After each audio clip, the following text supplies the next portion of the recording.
జగిత్యాల జిల్లా రాజకీయాల్లో మాజీ మంత్రి జీవన్ రెడ్డి వ్యాఖ్యలు హాట్ టాపిక్గా మారాయి. రాయికల్ మండల కేంద్రంలో జరిగిన ముఖ్య కార్యకర్తల సమావేశంలో కాంగ్రెస్ పార్టీ సీఎం రేవంత్ రెడ్డిపై చేసిన వ్యాఖ్యలు దుమారం రేపుతున్నాయి. రేవంత్ రెడ్డి అడుగు ఐరన్ లెగ్ లాంటిదని, తన నిర్ణయాలు పార్టీకి దుష్పరిణామాలు తెస్తున్నాయని జీవన్ రెడ్డి ఆరోపించారు. అదేవిధంగా రాహుల్ గాంధీ పాదయాత్రల వల్ల కర్ణాటక, తెలంగాణలో కాంగ్రెస్ అధికారంలోకి వచ్చినప్పటికీ అదే రాష్ట్రాలు రాహుల్ను ప్రధానమంత్రి అయ్యే అవకాశాల నుంచి దూరం చేశాయని జీవన్ రెడ్డి ఆసక్తికర వ్యాఖ్యలు చేశారు.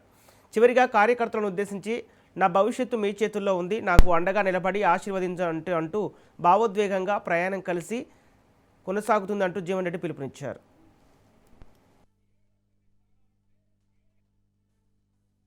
కాంగ్రెస్ పార్టీలో ఉడువు లెక్క వచ్చి ఉడువు లెక్క అని చెప్పంటున్నాయి. వాడు అట్లు వచ్చే గీడలు తీసుకున్నాడు. ఎవరిని ఎట్లా దొక్కాలి, ఒక్కొక్క పెట్టి ఎట్లెక్కాలి అనే ధ్యాస తప్ప నిజంగా రాహుల్ గాంధీ ప్రధానమంత్రి కావాలని చెప్పి ఉన్నట్టయితే మన మహబూబ్ నగర్ ఎందుకు ఓడిపోయింది?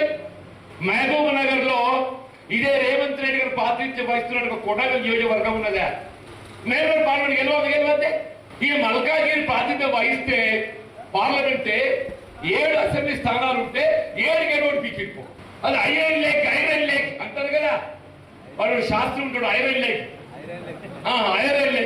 ఇప్పుడు రేవంత్ రెడ్డి ఐరన్ లేక్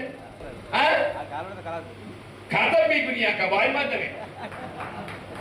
బాబా రాహుల్ గాంధీ ఏదైతే కాలుకు బల్పం కట్టుకొని అటు కర్ణాటక, తెలంగాణ ఊరు వాడ తిరిగి ఏదైతుందో అయ్యో పాపం తిరుగుతుండు కాలుకు బల్పం కట్టుకొని చెప్పని ఆడ కర్ణాటక, తెలంగాణ గెలిపి కూడా పాపం ఏమైందో ఆఖరికి కర్ణాటకలో 25 స్థానాలు ఉంటే మనం ఎన్ని గెలిస్తే 9 గెలిచి పోయింది. 17 ఉంటే 8 గెలిచినారు. ఈ ఇద్దరికి సరిగ్గా గెలిస్తే రాహుల్ గాంధీ మొన్న ప్రధానమంత్రి అవుతారు.